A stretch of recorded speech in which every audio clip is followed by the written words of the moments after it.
dhaqankeenu waxa jira waxyaabo badan oo ku wanaagsan yahay laakiin marka dhanka dumarka la eego waxaad moodaa inuu maxay ahaydeen culays saarayo xaggii ragina uu hiilinayo marka maxay ahaydeen tusaale ahaan markaan soo qaato way gabadh baan in faraxumeeyo kubsaday waxaad arkaysaa hadana iska daa in ninkii la ciqaabe waliba waxa abaalmarin looga dhigaa gabadhii falka xun ku sameeyay ee uu jidhkeedii dhaawacay ee uu maskaxiyan ka dhaawacay in hadhow tala hadana la siiyo oo oori looga dhigo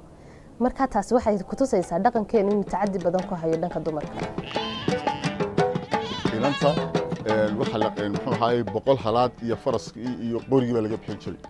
inanta inta soo galbinaya waa arki jirtay runtii qiimaha iyo sharaf dheeraad inaga noo lahayd dumarku noo lahaayeen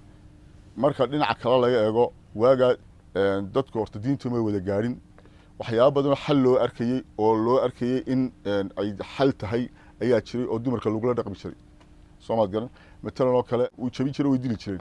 markuu madaxa soo jabiyo kale in inta la daweeyo dabato ninkeedii la raacin jiray waayo waxa la diidi jiray in gabadh muxuu ahaay dumar badan oo madax bannaan oo carmal inay jiraan ayaa la ilaalin jiray laakiin runtii waxaan jecelahay maanta inay sii jiraan ma yahay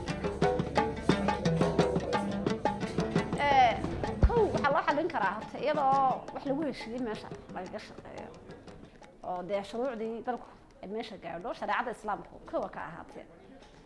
waxa kale oo lagaga in la ogaado muhiimadda ay leedahay in dumarka tirada laga qayb galiyaa marka go'aan laga gaarayo in dadku ay aqoonsadaan rag iyo deegaanku waxa laga yaabaa in xalka ay wadaan mid ka fiican ayadu keeni lahayd